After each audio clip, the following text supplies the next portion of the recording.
والضحى والليل إذا سجى ما ودعك ربك وما قلى وللآخرة خير لك من الأولى ولسوف يعطيك ربك فترضى ألم يجدك يتيما فآوى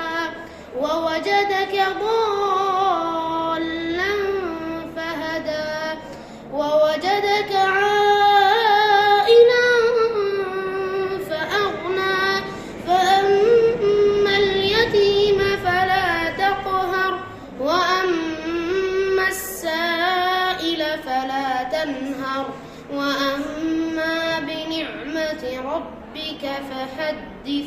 صدق الله العظيم.